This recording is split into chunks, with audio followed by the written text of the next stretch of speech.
सुनहरी रेत पर बिखरी शाम की रोशनी, मस्जिद से बुलंद होती अजान की सदा और आसमान पर मंडराते परिंदों की चहचहाहट।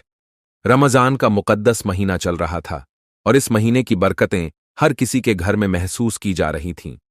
मगर इस शहर में एक घर ऐसा भी था जहां भूख, गरीबी और बदहाली ने अपनी जड़ें गहरी कर रखी थीं। यह किस्सा शुरू होता है दमिश्क की तंग गलियों से, जहां एक बूढ़ी औरत अम्मी सायदा अपनी 4 पोतियों के साथ रहती थी। उनके बेटे हसन और बहू जैनब का इंतकाल एक हादसे में हो चुका था और अब उनके 4 मासूम बच्चों की परवरिश की जिम्मेदारी इस बूढ़ी मां के कांपते हाथों में थी। रमजान के इस मुकद्दस महीने में अम्मी सायदा की बस एक ही दुआ थी, या अल्लाह, मेरे मासूम बच्चों के लिए इफ्तार का कोई बंदोबस्त कर दे। मगर हालात ऐसे थे कि घर में खजूर तक नहीं थी, दूध का तो सवाल ही नहीं उठता। उनकी पोती फातिमा, जो सबसे बड़ी थी, महज 12 साल की थी और हालात को सबसे ज्यादा समझती थी। उसके चेहरे पर जिम्मेदारियों की लकीरें वाज़ेह थीं। शाम का वक्त करीब था, मस्जिद से अजान की आवाज कभी भी बुलंद हो सकती थी। अम्मी सायदा अपने कांपते हाथों से बच्चों को पास बुलाती हैं और कहती हैं, बेटा सब्र करो, अल्लाह बड़ा रहम करने वाला है, शायद कोई करिश्मा हो जाए। मगर बच्चों की मासूम आंखों में सिर्फ एक ही सवाल था, आज हमारा इफ्तार कैसे होगा? फातिमा अपने छोटे भाई हाशिम को गोद में उठाकर चुप कराने की कोशिश कर रही थी। हाशिम भूख से तड़प रहा था और बार बार कह रहा था, अम्मी कुछ खाने को दो ना। अम्मी सायदा की आंखों में आंसू आ गए। उन्होंने अपने कांपते हाथों से बच्चों को दिलासा दिया, मगर उनका दिल अंदर ही अंदर टूट चुका था। दमिश्क के उस पुराने मोहल्ले में एक मशहूर ताजिर उमर बिन खालिद रहते थे। उनका कारोबार दूर दूर तक फैला हुआ था और रमजान के महीने में वो दरियादिली से गरीबों की मदद किया करते थे। उस दिन उनकी बीवी ने कहा, उमर, क्या ही अच्छा हो अगर हम किसी जरूरतमंद के घर जाकर इफ्तार का सामान खुद दे आएं, इससे अल्लाह की और ज्यादा रहमत हासिल होगी। उमर को बीवी की बात पसंद आई और उन्होंने अपने नौकर से कहा, सबसे ज्यादा गरीब और बेसहारा घर का पता लगाओ, आज मैं खुद वहां जाकर इफ्तार करूंगा। इधर अम्मी सायदा की आंखों में आंसू थे, मगर उम्मीद की लौ अभी भी जल रही थी। इफ्तार का वक्त करीब आता जा रहा था और बच्चों के चेहरे मायूस होते जा रहे थे। तभी अचानक दरवाजे पर दस्तक हुई। फातिमा ने हड़बड़ाकर दरवाजा खोला। सामने एक अनजान शख्स खड़ा था, जिनके हाथ में एक बड़ा थैला था। वो बोले, अस्सलामु अलैकुम, क्या ये अम्मी सायदा का घर है? फातिमा ने झिझकते हुए जवाब दिया, जी, मगर आप कौन? शख्स ने मुस्कुराते हुए कहा, मैं बस अल्लाह का एक मामूली बंदा हूं, ये आपके लिए है। इतना कहकर उन्होंने थैला फातिमा के हाथ में थमा दिया और वहां से चल दिए। फातिमा ने जैसे ही थैला खोला, उसकी आंखें हैरत से फैल गईं। उसमें खजूर, रोटी, शरबत और मीठे पकवान भरे हुए थे। अम्मी सायदा ने देखा और सजदे में गिर पड़ीं। या अल्लाह, तू कितना बड़ा कारसाज है। इफ्तार की मेज पर जो खाना था, वह सिर्फ पेट भरने का साधन नहीं था, बल्कि अल्लाह की रहमत और कुदरत का एक नायाब करिश्मा था। बच्चों की आंखों में खुशी के आंसू थे और अम्मी सायदा के दिल से दुआएं निकल रही थीं। मगर इस करिश्मे के पीछे की सच्चाई अभी किसी को नहीं पता थी। उमर बिन खालिद जब अपने घर लौटे तो उनकी बीवी ने पूछा, क्या आपने किसी गरीब के घर जाकर इफ्तार करवाया? उमर ने सिर हिलाते हुए कहा, हां, मैंने एक बेसहारा परिवार की मदद की, मगर उनके चेहरे की खुशी ने मुझे यह एहसास दिलाया कि असल में इफ्तार मैंने नहीं, बल्कि उन्होंने मुझे कराया। रात को जब अम्मी सायदा तन्हाई में बैठीं तो उन्होंने खुदा से अरदास की, या अल्लाह, जिसने हमें आज इफ्तार दिया, तू उसे अपने रहमतों से नवाज। मगर यह सिर्फ एक इफ्तार का करिश्मा नहीं था, बल्कि इस करिश्मे की एक गहरी हकीकत भी थी, जो आने वाले दिनों में सामने आने वाली थी। अगले दिन फातिमा को मस्जिद के बाहर वही शख्स मिला जिसने उन्हें इफ्तार दिया था। उसने एक रहस्यमयी आवाज में कहा, बेटी, तुम्हारे घर में इफ्तार पहुंचना सिर्फ एक इत्तेफाक नहीं था, बल्कि इसके पीछे एक बहुत बड़ी हिकमत थी। फातिमा हक्का बक्का रह गई और उसने पूछा, आपका मतलब क्या है? मगर शख्स बिना कुछ कहे आगे बढ़ गया। फातिमा के दिल में सवालों का तूफान उठ खड़ा हुआ। आखिर यह अजनबी कौन था और उसने ऐसा क्यों कहा? क्या आने वाले दिनों में कोई राज खुलने वाला था? अम्मी सायदा के दिल में एक अजीब बेचैनी थी। इफ्तार के वक्त जो करिश्मा हुआ था, वह उनकी समझ से बाहर था। किसने उनके दरवाजे पर वो खाना भेजा था? क्यों? और वह अजनबी शख्स कौन था जिसने फातिमा से कहा था कि यह सिर्फ एक इत्तेफाक नहीं था? रात के गहरे सन्नाटे में जब बच्चे सो चुके थे, अम्मी सायदा ने फातिमा को अपने पास बुलाया। बेटी, तुमने कहा था कि वो शख्स मस्जिद के बाहर मिला था, उसने और क्या कहा? फातिमा ने कुछ पल सोचा, फिर बोली, अम्मी, उसकी आंखों में अजीब सा नूर था और उसकी आवाज में एक रहस्यमयी सुकून। उसने बस इतना ही कहा कि हमारे घर तक वो खाना पहुंचना कोई आम बात नहीं थी, इसके पीछे कोई बड़ी हिकमत है। अम्मी सायदा ने ठंडी आह भरी। अल्लाह ही बेहतर जानता है कि इसमें क्या राज है, मगर हमें शुक्र अदा करना चाहिए कि उसने हमारी मदद के लिए किसी नेक दिल इंसान को भेजा। अगली सुबह का सूरज उगा, मगर अम्मी सायदा के घर में खाने का कोई सामान नहीं था। पिछली रात की रहमत आज की हकीकत में तब्दील हो चुकी थी। एक बार फिर वही भूख, वही बेचैनी। फातिमा ने तय किया कि वह आज फिर मस्जिद जाएगी और देखेगी कि शायद वही अजनबी उसे फिर मिले। वह सुबह से ही मस्जिद के अहाते में बैठी रही, मगर वह शख्स कहीं नहीं दिखा। दोपहर के वक्त जब फातिमा मायूस होकर घर लौट रही थी, तभी उसे गली के कोने में दो आदमी खड़े दिखाई दिए। वो किसी बात पर बहस कर रहे थे। मुझे यकीन नहीं होता कि वो दस्तावेज अब भी मौजूद हैं, एक आदमी ने गुस्से में कहा। अगर वो मिल गए तो सच्चाई सामने आ जाएगी, दूसरे ने जवाब दिया। फातिमा ने सोचा कि ये किस चीज की बात कर रहे हैं, मगर उसे जल्दी घर पहुंचना था, इसीलिए वह तेज कदमों से चल दी। घर पहुंचकर उसने देखा कि अम्मी सायदा परेशानी में बैठी हैं। बेटी, आज भी हमारे पास इफ्तार के लिए कुछ नहीं है, उन्होंने आंसुओं से भरी आवाज में कहा। छोटे भाई हाशिम ने सहमते हुए कहा, अल्लाह हमारे लिए कुछ करेगा अम्मी, कल भी उसने हमें भूखा नहीं सोने दिया था। अम्मी सायदा ने अपने नन्हे पोते को गले लगा लिया और सिसकते हुए कहा, हां बेटा, अल्लाह सब देखता है। फातिमा ने अम्मी सायदा के हाथों को पकड़ा और कहा, अम्मी, अगर हम मस्जिद जाएं और अल्लाह से दुआ करें तो शायद हमें फिर से उसकी रहमत मिल जाए। अम्मी सायदा ने सोचा कि यह ठीक रहेगा। उन्होंने बच्चों को तैयार किया और इफ्तार से पहले मस्जिद जाने का इरादा किया। जब वे मस्जिद पहुंचे तो वहां का माहौल बेहद रूहानी था। इमाम साहब सूरतुल रहमान की तिलावत कर रहे थे, जिससे दिल को गहरा सुकून मिल रहा था। अम्मी सायदा ने चुपचाप दुआ के लिए हाथ उठाए। या अल्लाह, मेरे मासूम बच्चों पर रहम कर, हमें आज भी इफ्तार अता कर। उसी वक्त फातिमा की नजर मस्जिद के दरवाजे पर पड़ी। वहां वही अजनबी खड़ा था। उसका चेहरा शांत था और आंखों में एक अजीब चमक थी। फातिमा घबराई नहीं, बल्कि हिम्मत जुटाकर उसके पास गई और पूछा, आप कौन हैं और आपने मुझसे उस दिन ऐसा क्यों कहा था?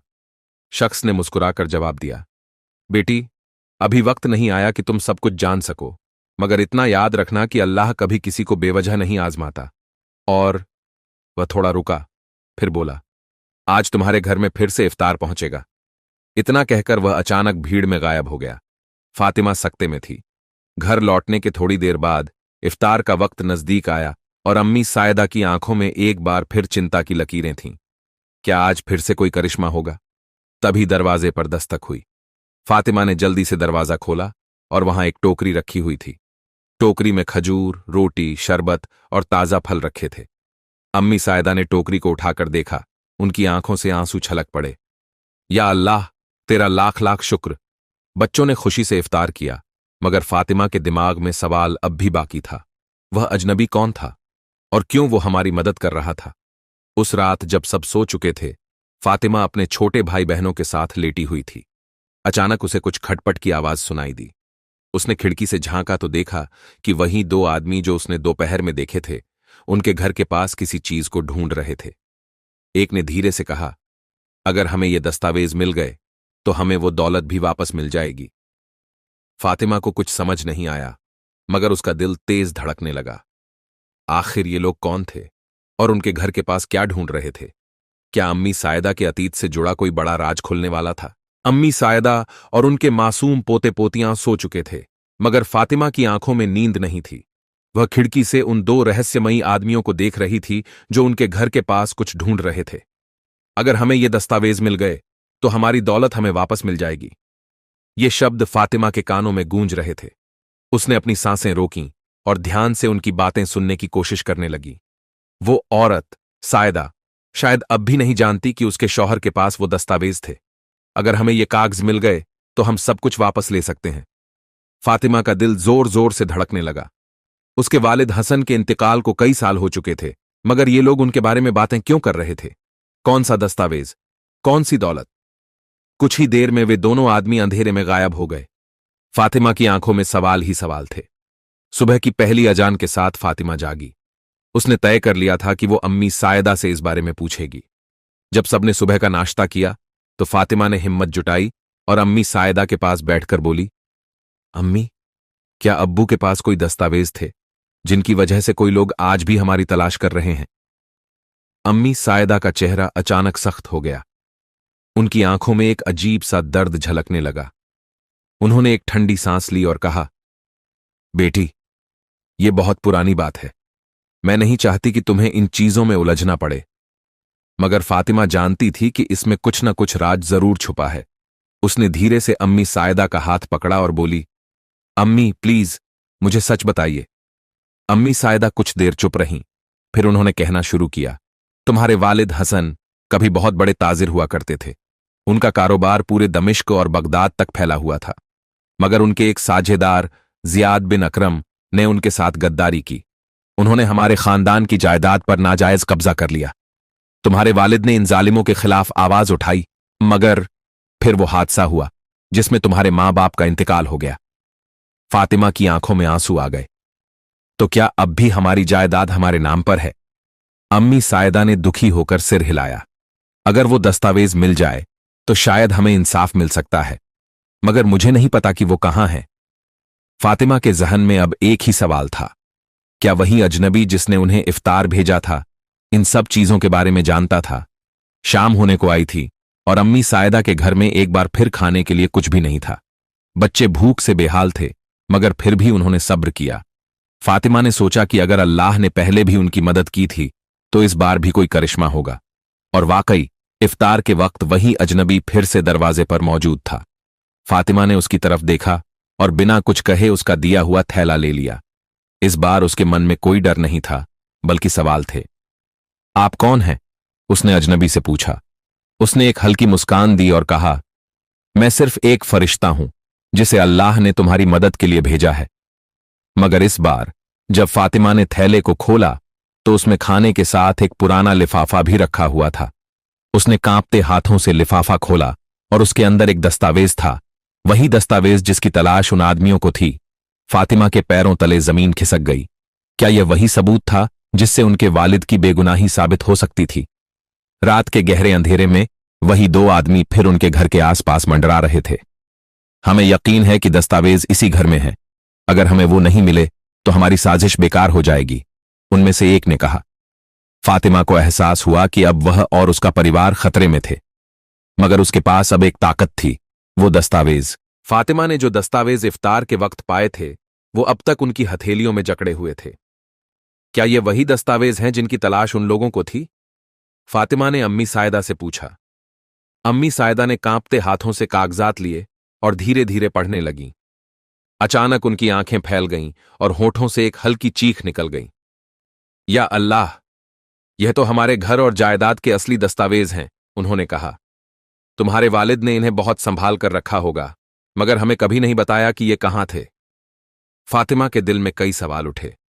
अगर ये दस्तावेज हमारे पास हैं तो फिर वो लोग इतने सालों से हमारे घर पर क्यों कब्जा किए हुए हैं? अम्मी सायदा ने एक गहरी सांस ली और बोली, क्योंकि सच को जबरदस्ती दबा दिया गया था। मगर अब जब ये दस्तावेज हमारे पास हैं, हमें जल्द से जल्द इसे सही हाथों तक पहुंचाना होगा।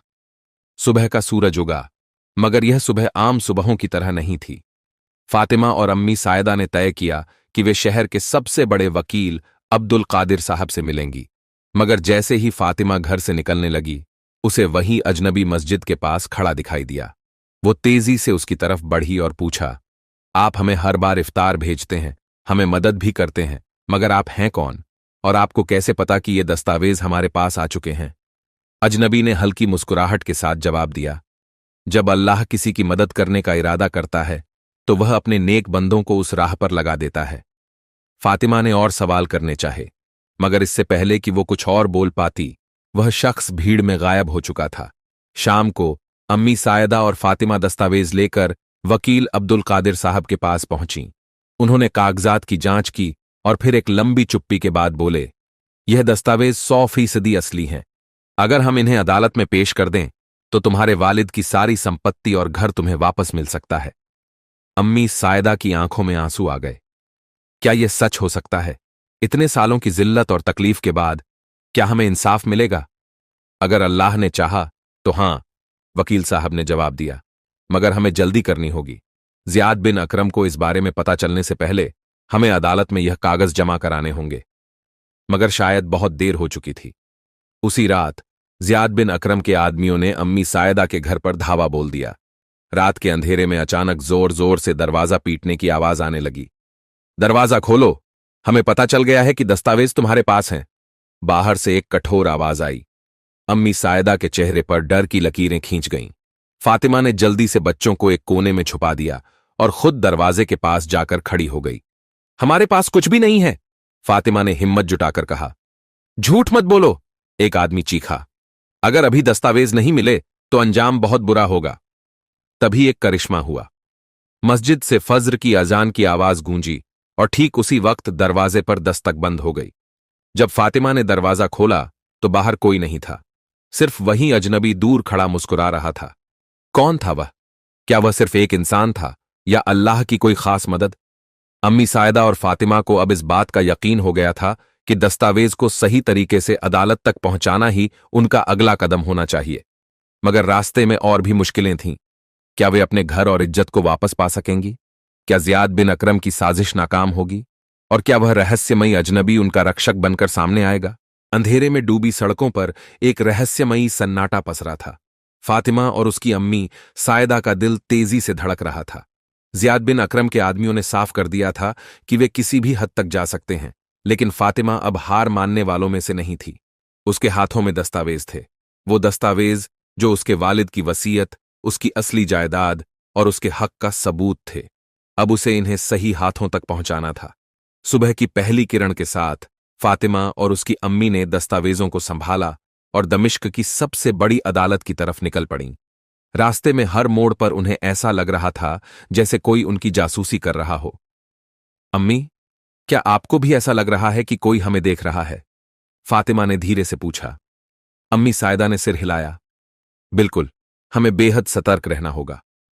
अचानक एक तंग गली में से गुजरते हुए दो काले नकाब पहने आदमी उनके सामने आ खड़े हुए।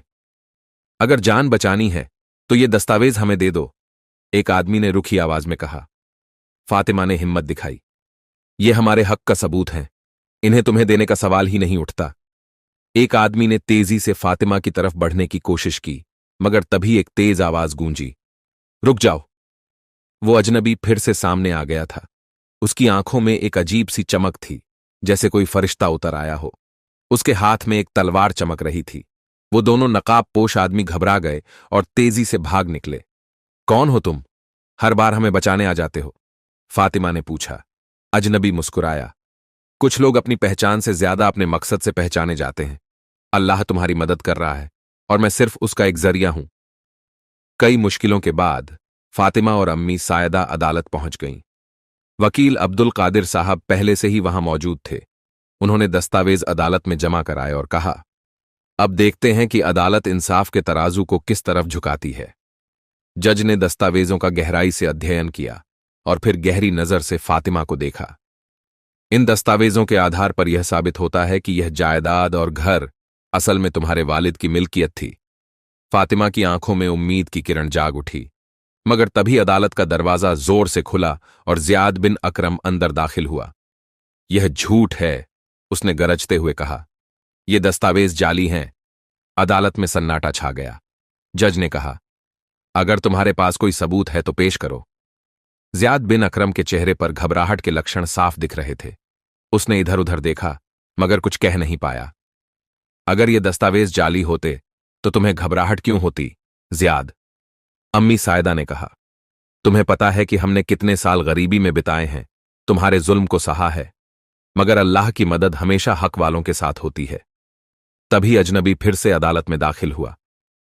मेरे पास वो सबूत हैं जो इस मुकदमे का फैसला कर सकते हैं, उसने कहा। उसने एक और दस्तावेज पेश किया जो साबित करता था कि ज़ियाद बिन अकरम ने धोखे से यह सब हथियाया था। जज ने दस्तावेजों को देखा और फिर कठोर स्वर में कहा, ज़ियाद बिन अकरम को अदालत से दोषी करार दिया जाता है। यह जायदाद फातिमा और उसकी अम्मी को वापस दी जाती है। अम्मी सायदा की आंखों में आंसू आ गए। अल्लाह का शुक्र है, हमें इंसाफ मिल गया। फातिमा ने अजनबी की तरफ देखा, मगर इस बार वह वहां नहीं था। वह जैसे आया था वैसे ही गायब हो गया। कौन था वो? अम्मी ने पूछा। फातिमा ने मुस्कुराते हुए कहा, शायद अल्लाह का भेजा हुआ कोई नेक इंसान। दमिश्क की हवाओं में अब एक नई ताजगी थी। मस्जिद से अजान की आवाज आ रही थी। इंसाफ की रोशनी ने अंधेरों को मात दे दी थी। जहां कभी फातिमा और उसकी अम्मी सायदा के लिए अंधेरे से भरी हुई थीं, अब रोशनी से जगमगा रही थीं। इंसाफ की जीत हो चुकी थी। जियाद बिन अकरम की साजिश का पर्दाफाश हुआ और अदालत ने फातिमा और उसकी अम्मी को उनका हक लौटा दिया। मगर अभी यह सफर खत्म नहीं हुआ था। अब उनकी जिंदगी का एक नया दौर शुरू होने जा रहा था। जब फातिमा और अम्मी सायदा अपने पुराने घर में दाखिल हुईं, तो उनकी आंखों से आंसू छलक पड़े। यही वो जगह थी जहां उन्होंने अपनी जिंदगी के सबसे सुनहरे लम्हे बिताए थे, और यही वो जगह थी जहां से उन्हें जबरन निकाल दिया गया था। मगर आज अल्लाह ने उन्हें उनका हक लौटा दिया था। अम्मी सायदा ने दीवारों को छूकर महसूस किया, जैसे वो देखना चाहती हों कि यह सब सपना तो नहीं। फातिमा ने मुस्कुराते हुए कहा, अम्मी, अब हमें फिर से इस घर को संवारना होगा। मोहल्ले के लोगों ने भी आकर उन्हें मुबारकबाद दी। फातिमा को देखकर हर कोई हैरान था कि एक जवान लड़की ने इतनी बड़ी साजिश का सामना अकेले किया और सच्चाई की राह पर डटी रही। मगर फातिमा जानती थी कि यह उसकी मेहनत से ज्यादा अल्लाह की मदद थी। शाम के वक्त जब फातिमा मस्जिद से लौट रही थी, तो उसने देखा कि वही रहस्यमयी अजनबी एक पेड़ के नीचे बैठा हुआ था। वह उसके पास गई और कहा, हर बार जब हमें मुश्किल पेश आई, तुम हमारी मदद के लिए आ गए, मगर अब जब सब ठीक हो गया है, तो क्या तुम हमें अपनी पहचान बताओगे? अजनबी ने हल्की मुस्कान के साथ कहा, इस दुनिया में कुछ लोग होते हैं जिन्हें अल्लाह खास मकसद के लिए भेजता है। मैं बस एक ऐसा ही मुसाफिर हूं जिसे अल्लाह ने तुम्हारी मदद के लिए चुना था। अब जब तुम्हें इंसाफ मिल चुका है, तो मेरी राहें भी बदलने का वक्त आ गया है।